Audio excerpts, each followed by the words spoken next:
خدا کی قسم کھا کے کہہ رہا ہوں کہ کل ایک ہے جس نے آئی ہوئی بادشاہت ٹھکرا دی، اور اس کا نام ہے علی ابن ابی طالب.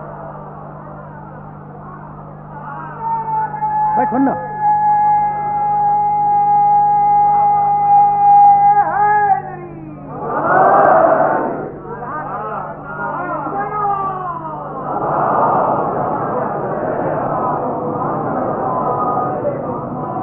یا علی. بھائی اب تو آیا ہوں میں اس مرحلے پر کہ جو محمد جیسا ہو وہ سامنے آئے، جو محمد جیسا ہو وہ سامنے آئے. یا علی ہماری بیعت قبول کرو. پڑھا لکھا مجمع ہے اور ظاہر ہے کہ جو کہہ رہا ہوں وہ میں کہہ رہا ہوں. یا علی ہماری بیعت قبول کرو. وہ جو ہاتھ چل رہا تھا نا علی کا، یہ مدینے کی گلی کا واقعہ ہے. علی جا رہے ہیں اور جب جائیں گے تو ہاتھ تو چلے گا.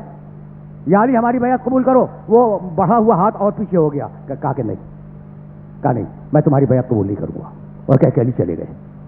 بس سننے والی بات ہے. یہ عجیب متضاد کردار ہے. خدا کی قسم ایسا متضاد کردار پوری تاریخ انسانیت میں نہیں ہے. 23 برس پہلے کہہ رہے تھے یا علی ہماری بیعت کرو، اور آج کہہ رہے ہیں یا علی ہماری بیعت قبول کرو. سمجھ رہے ہو بات کو؟ بھائی میسج پہنچ رہا ہے. یعنی ایسا متضاد کردار تم نے کہیں دیکھا؟ اس دن کہہ رہے تھے کہ یا علی بیعت کرو ورنہ تمہاری گردن کاٹ دیں گے. بہرحال علی نے بیعت نہیں کی اور گردن بھی نہیں کٹی. اور آج کہہ رہے ہیں کہ یا علی ہماری بیعت قبول کرو.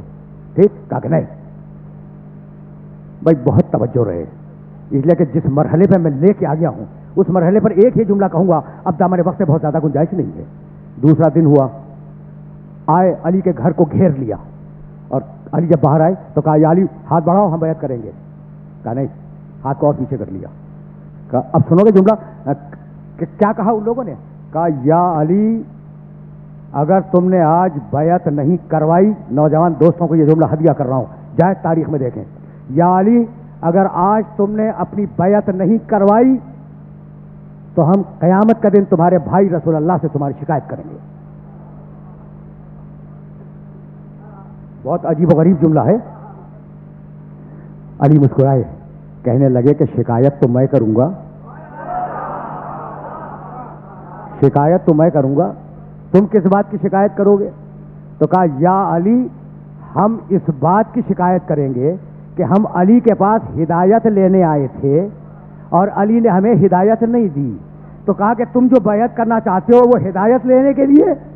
کہا کہ ہاں، اس جملے نے بتلا دیا کہ ہدایت اور ہے، حکومت اور ہے.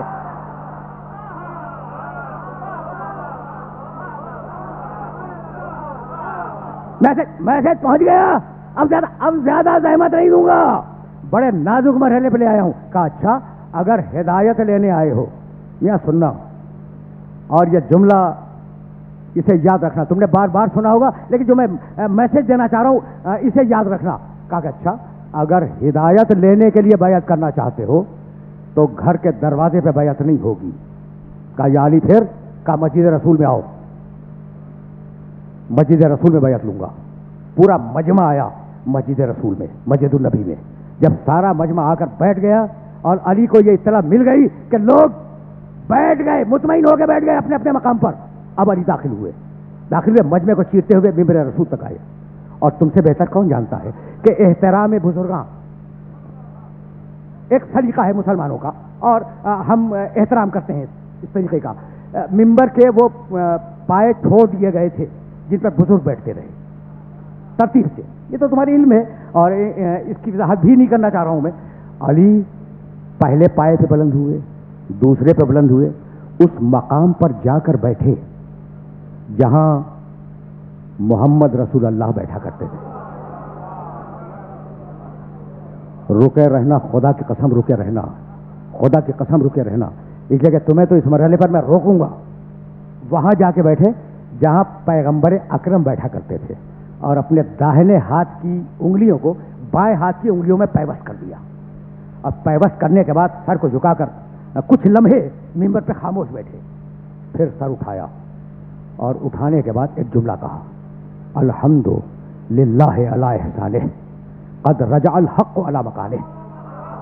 شکر ہے اللہ کا کہ آج حق اپنے مکان پہ واپس آ گیا.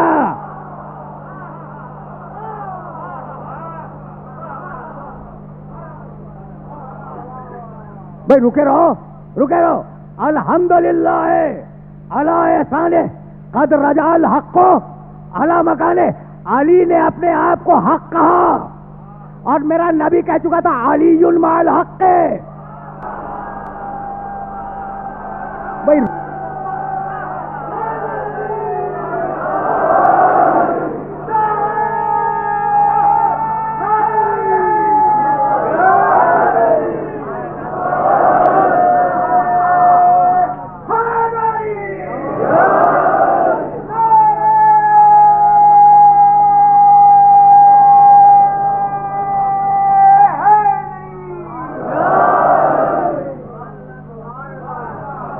میرے عزیزوں، میرے دوستوں، آخری منزل سے قریب ہونے والا ہوں. الحمدللہ علی احسانہ قد رجع الحق علی مکانہ. حمد ہے اس اللہ کی، شکر ہے اس اللہ کا کہ آج حق اپنی جگہ پر واپس آ گیا. یہ کہہ کے پھر علی نے سر جھکایا اور اب لوگوں میں سرگوشیاں شروع ہوئیں. ایک نے دوسرے سے کچھ کہا، دوسرے نے تیسرے سے کچھ کہا، تیسرے نے چوتھے سے کچھ کہا. ایک مرتبہ علی نے پھر سر اٹھایا، فرمانے لگے ما ھذہ النجوی بین ایدیکم. یہ تم آپس میں، ٹھیک ترجمہ کروں، یہ تم آپس میں کانا پھوسیاں کیا کر رہے ہو؟ ٹھیک، یہ چپکے چپکے آپس میں باتیں کیا کر رہے ہو؟ کوئی دلیر تھا جو ابھی علی نے بیعت نہیں لی، کوئی دلیر تھا کھڑا ہو گیا، کہنے لگا کہ یا علی، تم سے پہلے جو بزرگ آئے انہوں نے مقام رسالت کا احترام کیا اور وہ اس جگہ کو چھوڑ کے بیٹھے. یہ تم نے کیا جرأت کی کہ تم اس مقام پہ آ کے بیٹھ گئے؟ بس یہ سننا تھا کہ چوبے ممبر پر ہاتھ مارا. بھائی سننا، خدا کی قسم، بھائی سننا، اس جملے کے لیے میں زحمت دے رہا ہوں. علی نے ممبر کی لکڑیوں پر ہاتھ مارا اور کہنے لگے ما ھذہ الاعواد. ان لکڑی کے تختوں کی حیثیت کیا ہے؟ بھائی دیکھو، میرا علی وہ ہے جس کا ہر جملہ پالیسی بن جاتا ہے. میرے اس جملے کو بھی اپنے ذہنوں کے اندر محفوظ رکھنا. میرے علی کا ہر جملہ پالیسی بن جاتا ہے. ابھی بتلاؤں گا. ما ھذہ الاعواد، ان لکڑی، ممبر نہیں کہا کہ اس ممبر کی حیثیت کیا ہے، ان لکڑی کے تختوں کی حیثیت کیا ہے؟ لکڑی کے تختے، یعنی عجیب بات ہے، ممبر کو کہہ رہے ہیں لکڑی کے تختے، ان کی حیثیت کیا ہے؟ میں نے تو مہر نبوت پہ قدم رکھے ہیں. یہ کہہ کے ہاتھ بڑھایا، مقام محمد سے ہاتھ بڑھایا کہ اب بیعت کرو.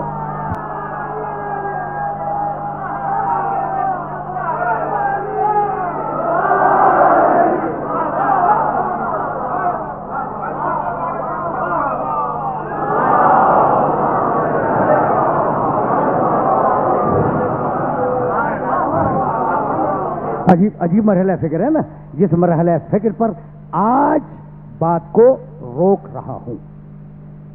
ما ھذہ الاعواد، ان لکڑی کے تختوں کی حیثیت کیا ہے؟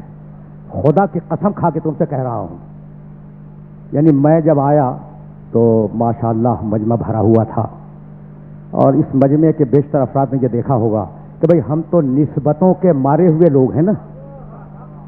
یہ جملہ بھی یاد رکھو گے، ہم تو نسبتوں کے مارے ہوئے لوگ ہیں. اب ممبر منسوب ہو گیا ہے نبی کی طرف تو ہم چوم کے بیٹھتے ہیں.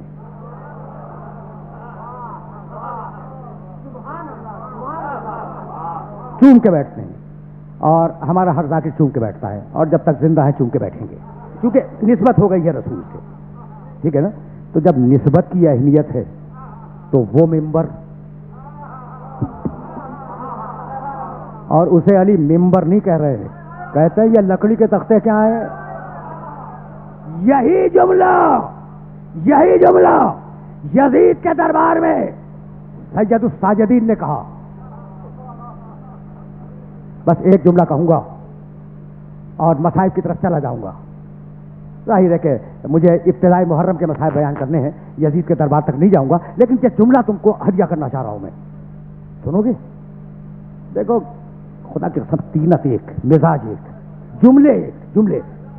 جب بہت شور ہوا کہ نعوذ باللہ امیر کے خلاف بغاوت کرنے والے لے آئے گئے اور ان کے قیدی دربار میں آ گئے، تو ایک مرتبہ سید سجاد کھڑے ہوئے اور کہنے لگے یا یزید حل تأذن لی ان ارفع علی هذه الاعواد وابین لهم منانا.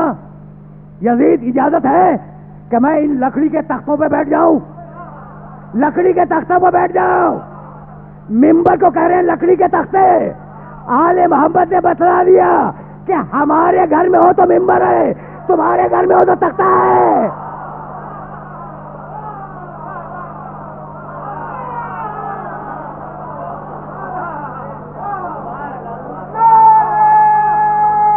بس عجیب مرحلہ فکر ہے.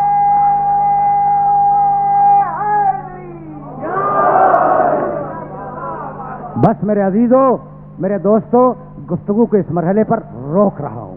میرا جملہ سنو اور میرا جملہ یاد رکھنا. یہ جو کربلا گئی ہے نا دمشق تک, خدا کی قسم بھائی پڑھے لکھے ہو اس لیے جی چاہتا ہے کہ جملہ کہوں. دیکھو ابو الفضل العباس کا کردار کمال کا کردار ہے, یعنی عجیب کردار. معصوم نہیں ہے مگر معصوم ہے. اس جملے کو سمجھنے کی کوشش کرنا کہ میں نے کیا کہا. یعنی شہادہ معصومین میں شامل نہیں ہے مگر معصوم ہے. علی اکبر کا کردار معصومین میں شامل نہیں ہے مگر معصوم ہے. اور کبھی اگر زمانے نے مہلت دی تو میں اس جملے کا مطلب واضح کروں گا. لیکن اب اسے جسارت سمجھو یا کچھ بھی سمجھو, اب بات سمجھ میں آ گئے. اگر عباس نہ ہوتے کربلا کے میدان میں پھر بھی کربلا تو ہوتی, کربلا رک نہیں سکتی تھی. اچھا اب اور آگے چلو. اگر علی اکبر نہ ہوتے کربلا کے میدان میں, بہت بڑی شہادت ہے اکبر کی, اگر نہ ہوتے کربلا تو ہوتی. اچھا مجھے بتائیں میرے نوجوان دوست کہ کربلا کی سب سے بڑی شہادت کیا ہے؟ کوئی بولے؟ علی اکبر. خدا کی قسم کھا کے کہہ رہا ہوں کہ اس سے بڑی شہادت تو خود حسین کی بھی نہیں ہے نا. تو اگر اصغر نہ ہوتا جب بھی کربلا ہوتی, لیکن اگر زینب نہ ہوتی تو کربلا نہیں ہوتا.